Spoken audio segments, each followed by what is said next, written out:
network in the country. I am the daughter of Luis and Elia Martinez. I'm undocumented, unafraid, and we are all here to stay. That's right!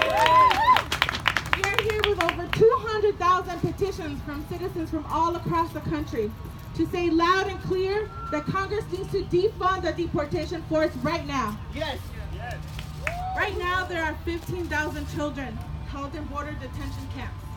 There are 400,000 immigrants, some of our moms and our dads and our husbands and our loved ones, who are detained every year. Our families are being hunted down, and yet Trump and Republicans want even more and more money. Every autocrat needs a police force to take out the people that they don't agree with. Donald Trump, ICE, and CBP, they're made for each other. Trump wants to make sure that there's gonna be more money in this budget deal. And unfortunately, some Democrats have put up plans to give more money to the deportation force too. They say that that's just how it's done in Washington, that we just have to take it. Do we agree with that? No! Do we agree with that? No! This is a question of math and morality. The more money, the more pain, the more tears, the more sorrow. This is a matter of life and death for all of us. Esta es una cuestión de la vida y la muerte para nosotros. How many people here have been locked in a detention camp? ¿Cuánta gente aquí ha sido detenido en un centro de detención? Levante la mano y álcela. How many people here have a loved one who has been detained or deported by ICE and CBP? ¿Cuántos de nosotros tenemos a un amado que ha sido detenido o deportado por ICE and CBP? Levante las manos. We are here, America. Our moms and our dads are being killed in detention centers. Our children are being shot by CBP agents. This is a matter of life and death for us, and Congress must defund ICE and CBP. Right now, artist 21 Savage, Manuel, Jefferson's dad, and too many of our fathers are locked up in detention camps. Our mothers, our friends are being stolen away and disappeared from us. But you know what? We're not alone. We are joined by the new powerful women's squad, the congresswomen that are called, I call them the badass squad, and they're here. And we are joined by millions in a growing movement with groups like the Defund Hate Coalition with DWN, AFSC, Bend the Arc, Church World Services, Credo Action, Daily Coast, and some people that you'll hear from today. We are here with one voice so that people don't get it twisted. We want to say, cut the money from the deportation force and cut it now. Yeah. Are you ready? Yeah. We are here to say that we have come too far, that we have traveled and walked miles to get into this country, and we will not turn back around. We will flood the streets with justice because we know that we are freedom bound. With that, we're going to welcome Representative Ocasio-Cortez to share some words with us. Sí se puede.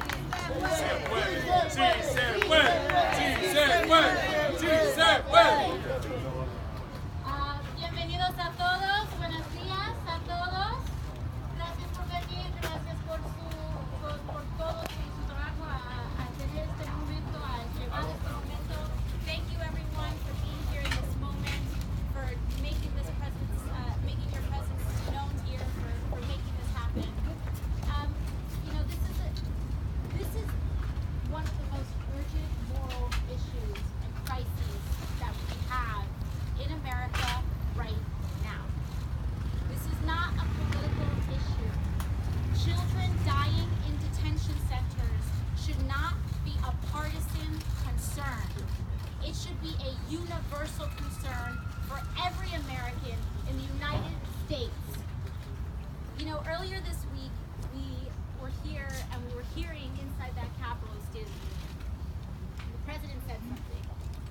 He said and spoke of the idea that he likes, quote unquote, legal immigration. But that is a lie. The president does not like any form of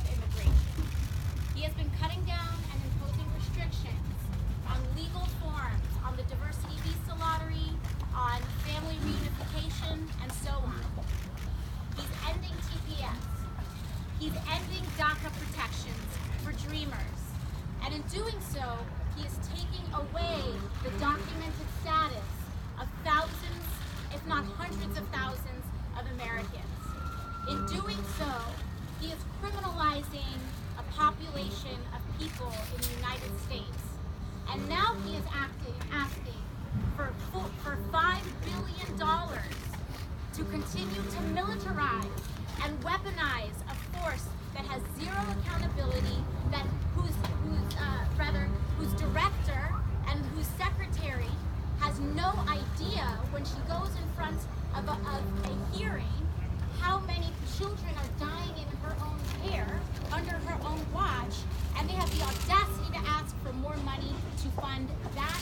I don't think so. No! I don't think so. Not only will we not agree to fund that, but we're here to say that an agency like ICE, which repeatedly and systematically violates human rights, does not deserve a dime.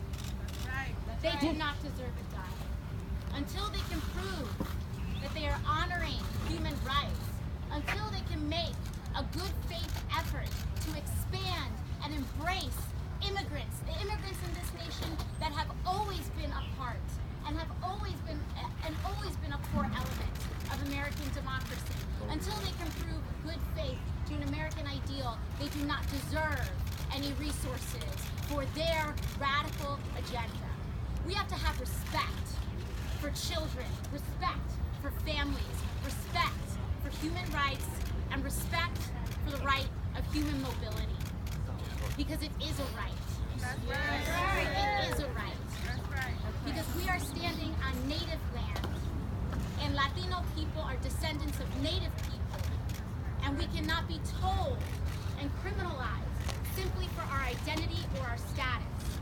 Period. I will not commit $1, not $1, to an agency who died when they were trusted to take care of Jacqueline Tlaib.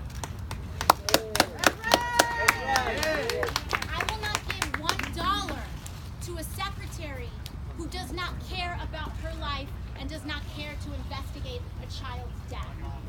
And I will not give $1 to black box detention facilities that think that some people in this country are deserving of constitutional protections and that others are not.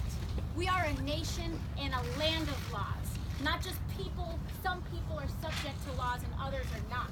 We are a land of laws.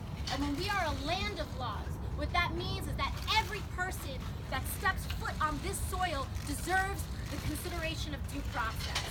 They deserve the protection. They deserve to have access to our Bill of Rights. And that is what makes this nation special. That is what makes America special. Not who is here, but what we are. That's right. Period. And I'm very glad to be joined here by a wave of women and a wave of new members who understand that moral clarity of this issue. I will not compromise the lives of children, and neither will my colleagues. That is at the end of the day what this is about. And I will not make a political compromise so that just a few kids less die. I will not make a compromise so that we unjustly deport just a few less. No, we will stop these practices altogether, and we will not stop until they are ceased and fully held accountable. And so for that, That's right. No more. I'm mad, y'all. Yes. I'm mad. I am That's right. So, with that, I'm going to introduce my sister, my colleague. You know, we'll hear from several sisters in service, as Sister Ayanna Pressley likes to say. And so I have the honor of introducing Ilhan Omar.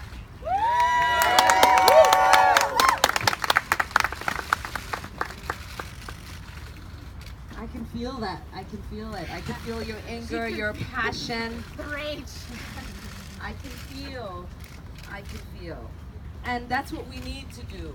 We need to feel the pain, the struggle, the hopes and the dreams of the people who this president likes to demonize. There's a famous poem Somali poet wrote, and in it says, "No one leaves for the mouth of the shark unless the mouth of the shark is safer than home." And for many of these families who are coming to our border, they are leaving situations where it is safer for them to risk starvation, to risk possible rape, to risk possible death, because they know that the smallest hope of survival is much more bigger and better than just standing still and waiting to not have an opportunity to start anew. I know this feeling very well because my family did the same exact thing. In the dead of night, we decided we weren't just going to wait in our home and wait for militia to find us, wait for us to starve, wait for my sisters, my aunties, and the women in our family to get raped. But we were going to risk the walk to cross the border into Kenya. We were going to risk the starvation to find a new life. We were going to risk it all. And so I understand the pain, the fear, the struggles.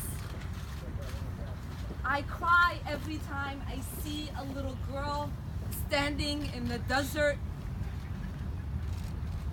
waiting to get processed into this country, because I remember what that felt like. But the difference between what is happening to some of these little girls and me is that I didn't have a cage waiting for me. I had an open arm, people with moral clarity awaiting us and saying, "You've been through a lot. Here's your new home. You're our new neighbor. You need water, you need food." And in this country, in the United States, people are not welcomed that way. They are separated, unprocessed.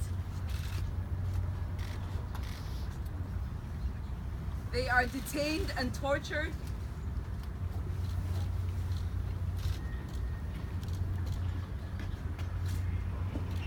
And we can't continue to allow that to happen. At least not under our watch. Budgets really are a statement of our moral values. And in this Congress, we cannot have a budget that does not further our values. We have a value of upholding human rights. We have a value of welcoming immigrants. Yeah. We have a value of tolerance and acceptance.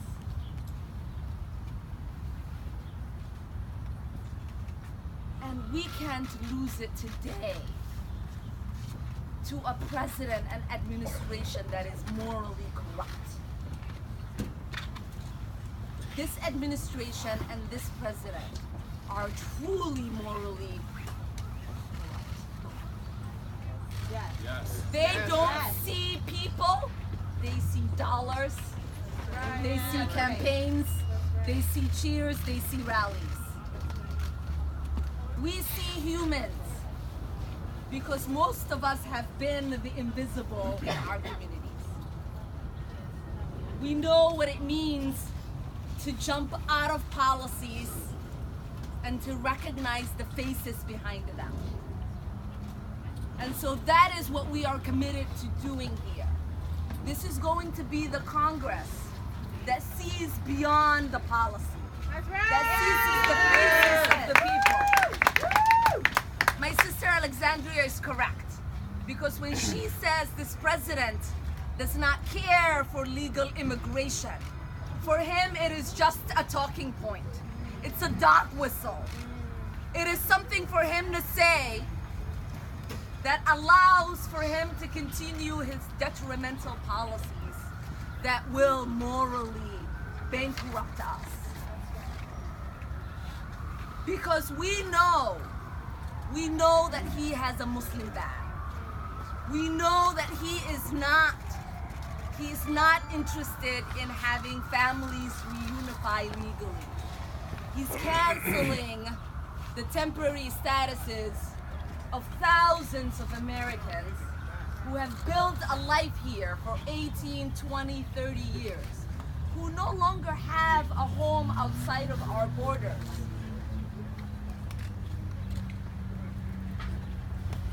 He also seems to never really understand what it means to seek asylum. Seeking asylum at a border is the most legal thing anyone can do. And that's what most of these people are doing. They're coming to our border, asking for their human rights to be recognized to seek asylum. And we are welcoming them. We are welcoming them to torture, tension, separation, and more pain or heartache. So today and every day until this nightmare ends, this stain of our country's history ends, we say, not under our watch. That's right! So now I'm going to turn over to Anna, who has a family member, a friend,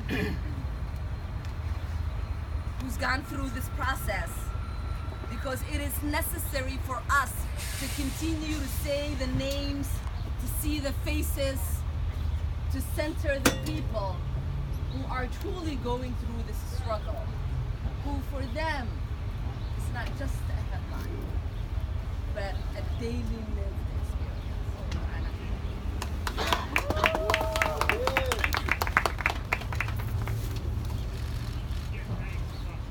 Good morning, my name is Ana Martinez. I'm with CASA, and I'm here to speak on behalf of Roxana. So about 9 years ago, Roxana was having lunch outside of her workplace. And the police officer approached her and started asking regarding her immigration status. At this point, he arrested her and decided to call immigration enforcement. This was the beginning of her civil rights case, because you cannot be arrested simply for being and looking Latina. She did nothing wrong. The only thing she did was have her lunch outside of her work. For the last 9 years, she has been in compliance with ICE.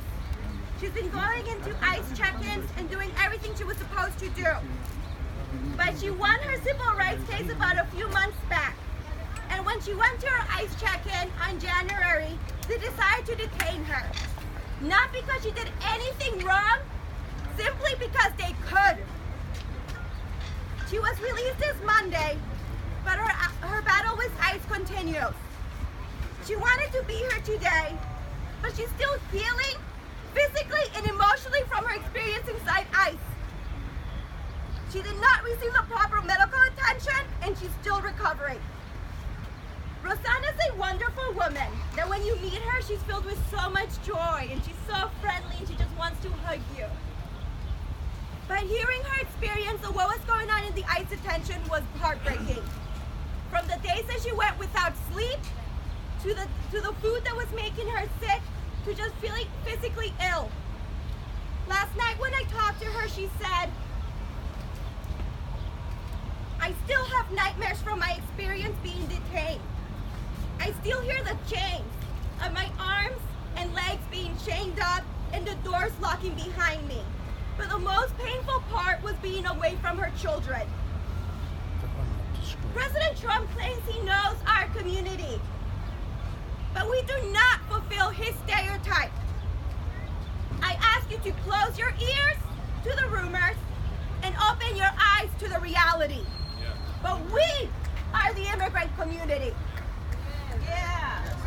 And Roxana is an example of the people being impacted by his policy. She's a strong mom, and all she wants to do is provide for her kids. We stand with Roxana.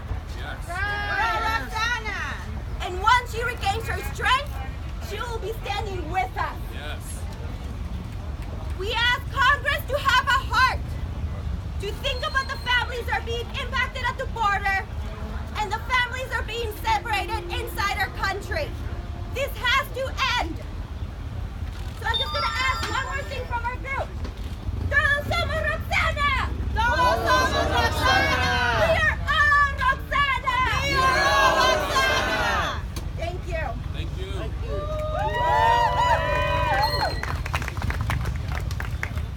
All right, otro aplauso para nuestra hermana de casa.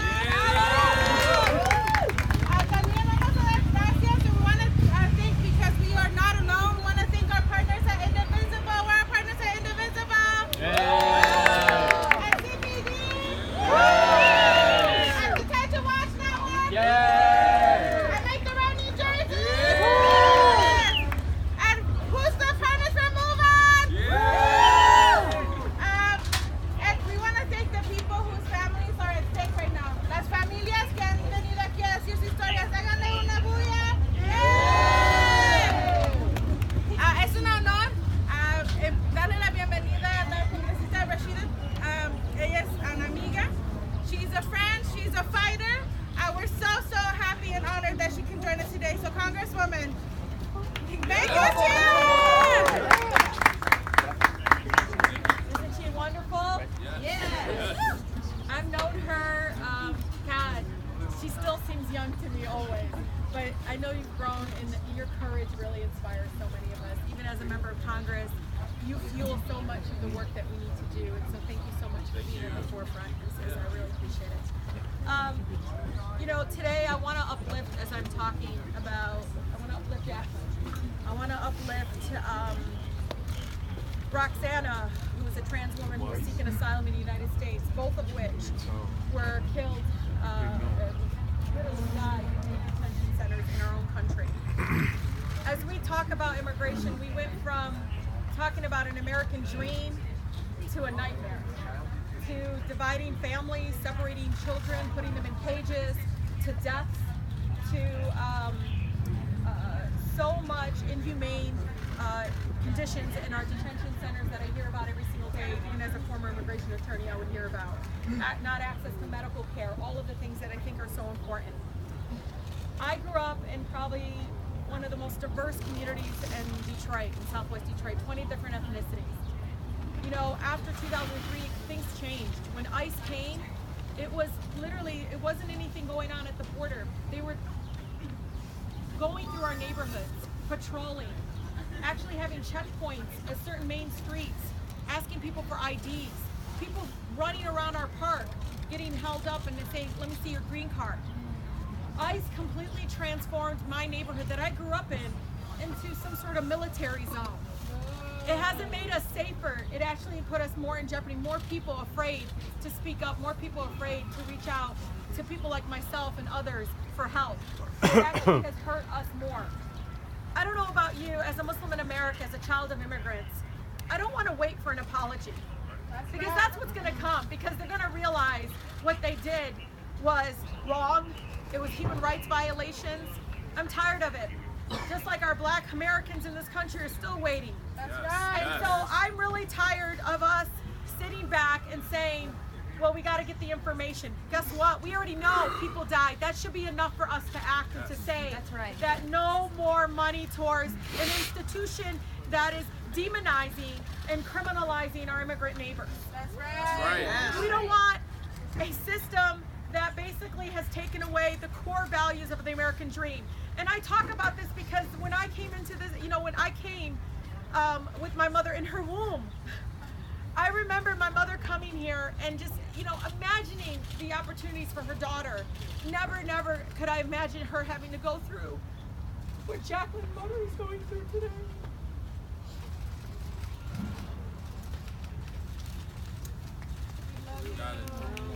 I just...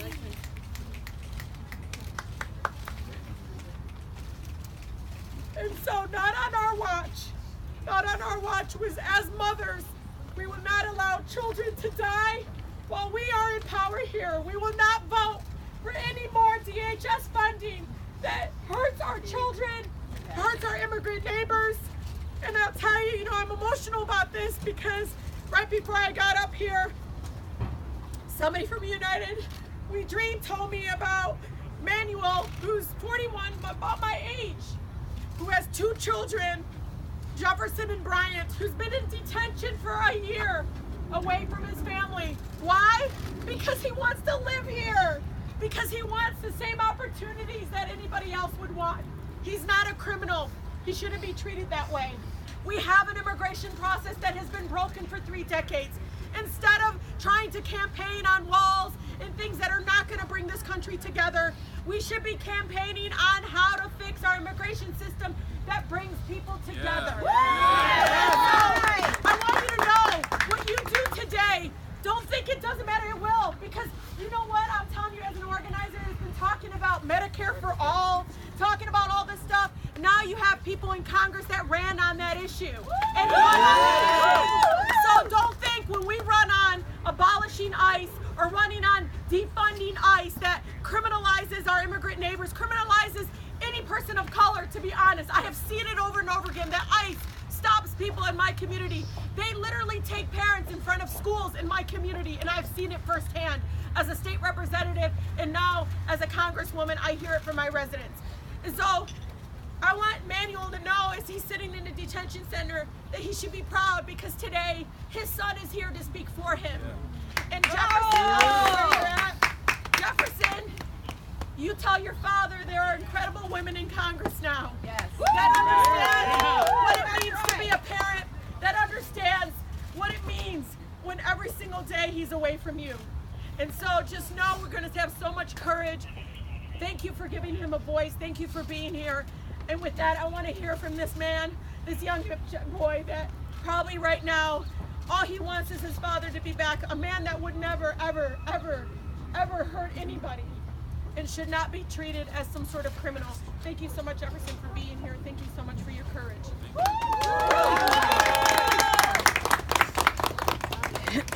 Good morning, everybody. Good morning. I'm on behalf of my father, Manuel Armando Arthur. He is an Ecuadorian immigrant, and he has only done good for my family, never abandoned us, always provided for us, gets up early in the morning to work. But one day when he got up early to go work, to meet my mom, he was stopped by immigration on October 31st. Me and my brother were going to school, and my brother got a phone call from my dad saying that he got stopped by ICE. The whole day, I could not have gone through school without thinking about what's happening to my dad. My life was turned around.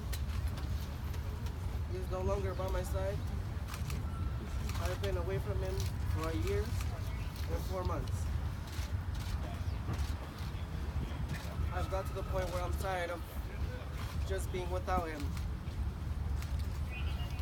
And I'm so thankful for the support of representatives that we have in the government that is going to help all of us, all of our immigrants.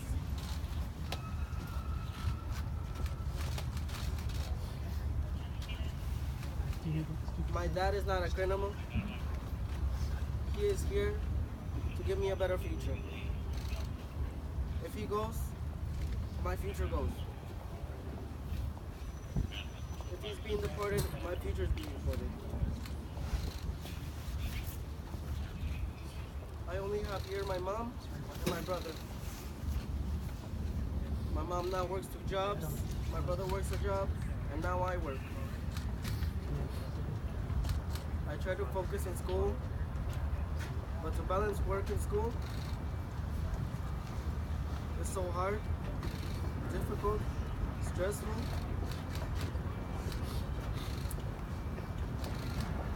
It's just fact that he's never with me anymore. That he can't be with me, even if he tried. He will never abandon his family. Never. And now that he's taken away from his family, all we could do is cry and pray. Hope he comes home. And as seen through history in this country, change is possible. That's right. If slavery was abolished, so can ICE be abolished. I just want to give a final thanks to all the women in Congress, Senate, everybody that's supporting immigrants. Thank you. It means so much to me from the bottom of my heart. You don't imagine how much I suffered, how much I cried every day, just waiting for like a spark of chance in the government to help me, to help my family and many families like me. Thank you.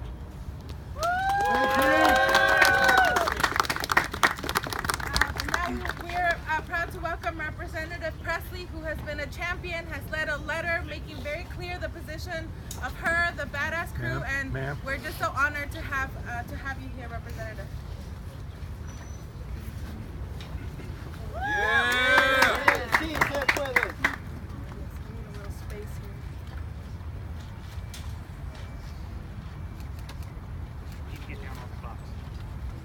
I do have some prepared remarks, not because can you hear me?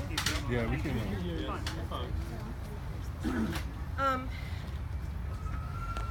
I do have prepared remarks, which I hope to get to. I brought prepared remarks not because I don't know what to say, but because I have too much to say. And wanted to, as a lawmaker, as a stateswoman, demonstrate some restraint up here. I'm just coming from the National Prayer Breakfast, where the occupant of this White House spoke of the sanctity of life and family values. Hypocrisy. What you see before you is trauma. Broken hearts because of broken families and a broken system, a systemic failure. At the State of the Union, I brought Stephanie Panada as my guest.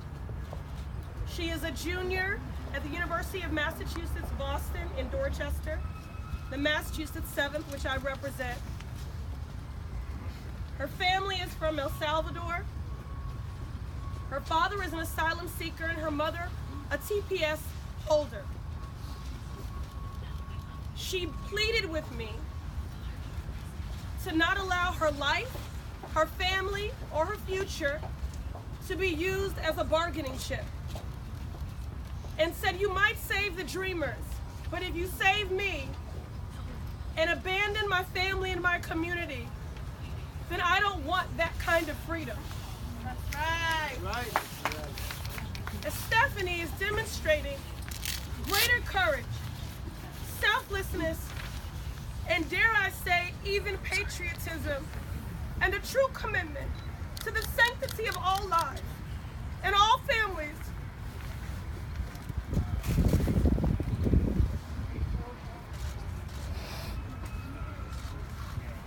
More than the occupant of this White House. She was my guest and excited to be a part of a historic event in this venerable institution as my guest, and I'm equally proud to be a part of this august body when our country is at such a crossroads. But during the State of the Union address, as I looked to her in the gallery, I felt sick.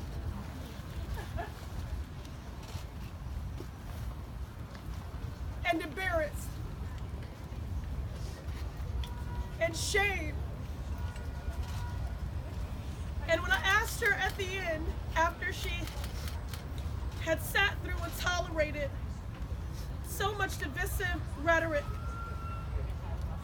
and emboldening unapologetic racist policies,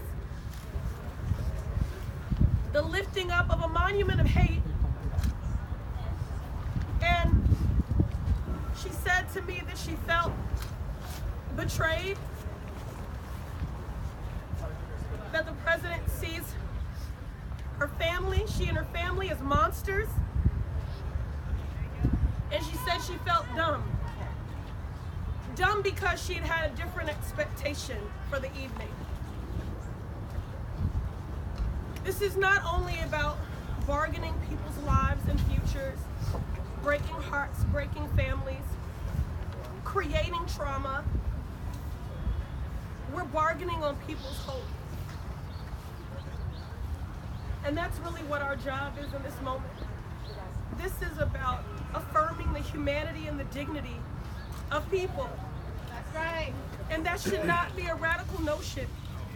But in this climate, it is very radical to affirm and to assert and to uplift the dignity and the humanity of others, of immigrants who are being criminalized and vilified by this administration. In this moment, when people are upset and crying, I can come up and I can comfort them, but there are millions more that I'll never get to comfort or to wrap my arms around and to offer solace. And that is why we need laws that will do that. Yeah. So if you'll indulge me, I'm going to get through some of my prepared remarks here. Yes. Because these points are important to be made. We are here to draw a line in the sand. In the name of love and in the name of justice. We have a task put before this institution to negotiate a DHS package in 3 weeks' time. We have an obligation to make our workers whole, to prevent another road shutdown by this administration, That's right. and to demonstrate moral leadership. As we take on this task, I implore my colleagues, although we are in the practice of negotiating and compromise as responsible lawmakers, what we can and must never do is compromise our values. That's right. We cannot compromise our values because of mothers like Angelica Rebecca Gonzalez Garcia and her 8-year-old daughter, separated from each other at the Mexico-United States border in May 2018. Angelica is seeking asylum in my home state of Massachusetts after suffering severe abuse and trauma in Guatemala. After enduring unimaginable terrors, Angelica and her daughter arrived here seeking protection. Instead, they were met with cruelty. Angelica had never spent a day apart from her daughter until immigration officers apprehended them at the border and literally pried her child from her arms. During their very limited conversations since, she has learned that her daughter has sustained injuries and has battled illnesses while in immigration detention. As I learned of Angelica's story, I couldn't help but to think of my own daughter, Cora, 10 years old, a few months older than Angelica's daughter, an age where you're coming of age with an open heart and just beginning to dream of what the future could hold. Imagine what that little girl thought of on a cold concrete floor, alone in a country defined for her with concrete and steel, fleeing a home plagued by domestic violence and terror. We need to be clear-eyed about our moral leadership and steadied by the stories like Angelica's and like Stephanie's. I ask my colleagues for their solidarity and support to enter into the DHS conference committee process with clarity. Time and again, this administration has put profits before people and rhetoric before the lives of immigrant children. It is clear that we must reduce and not increase funds to DHS. A Republican-controlled Congress has already sharply increased DHS spending without any clear justification. The deal reached by the conference committee should not allocate $1 more to this department or to the ICE and CBP agencies.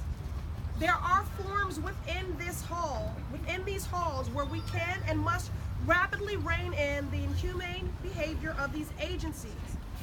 In the meantime, not one more dollar.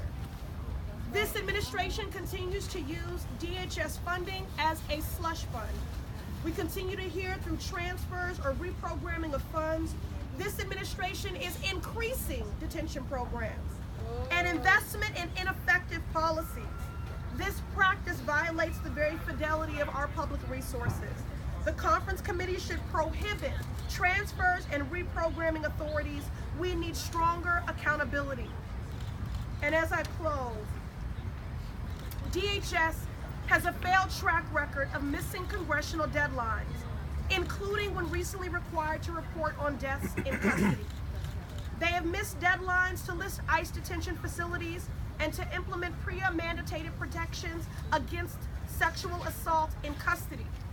The Department of Homeland Security should be taken up as a separate appropriations bill and accompanied by strong statutory language that saves lives and increases accountability. In the meantime, DHS must be held accountable, not rewarded for its actions, which include family separation, barriers to asylum, and the deaths of 2 children in Border Patrol custody. I want to thank my sisters in service, my colleagues, Congresswoman Tlaib, Omar, and Ocasio-Cortez, who have joined with me to put forward a Dear Colleague letter asserting our values. The nation is watching. We cannot fail our communities. We cannot fail mothers like Angelica. We cannot fail the immigrant communities that make up the vibrant fabric of this nation. To do so would be a betrayal of our beliefs and the faith that people have placed in us.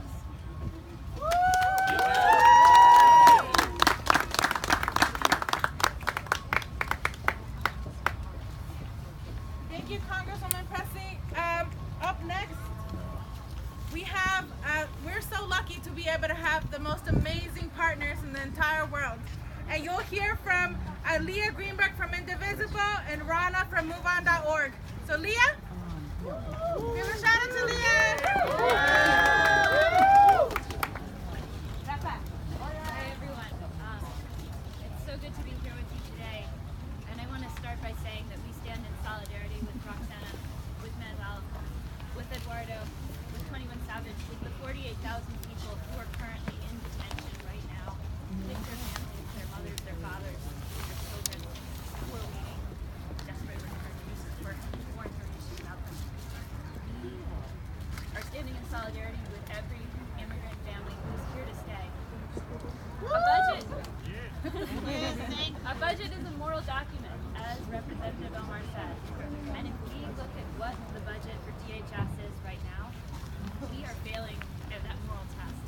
We have an agency that is bloated and unaccountable. Its budget has doubled since its creation in 2003. It's out of control. It can't answer basic questions about the well-being of people in its custody. There is no reason that it should be receiving more money in this bill. We need to be cutting these budgets. We need to not be giving them more money. That's right. Now, a budget's also a political document, and we're in the middle of a cynical, cruel, hateful gambit by this administration to demonize immigrants, to push a hateful agenda through the budget process. And we need to take that as it is. We need to recognize that they've lost this political process. Donald Trump ran on demonizing immigrants in the last election, and he lost big time. He tried to shut down the government to accomplish his goals. He lost again. That's right. There is no reason that we should let him get what he wants through this budget process when he's already made his case every way he possibly can and he has lost. The truth is clear. Americans stand in solidarity. They do not want this funding to go through. They do not want the conference committee to be moving this forward. This is not how we do budget. We need to be cutting DHS's funding, not increasing it. So we're proud to stand here today in solidarity with our partners at United We Change, a detention network, and to say not one more dollar for the wall, not one more dollar for immigration detention, for deportations, for putting children in cages. This has to stop. It has to stop now.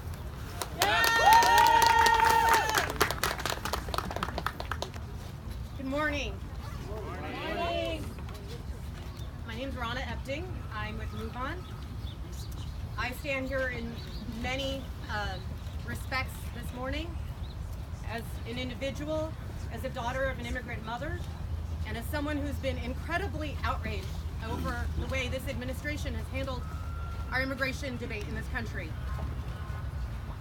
Outraged because over the last month or so, our president has put our society in a situation where we're debating in our homes whether we save the lives of immigrants and asylum seekers or whether we allow federal government workers to get back to work and get paid.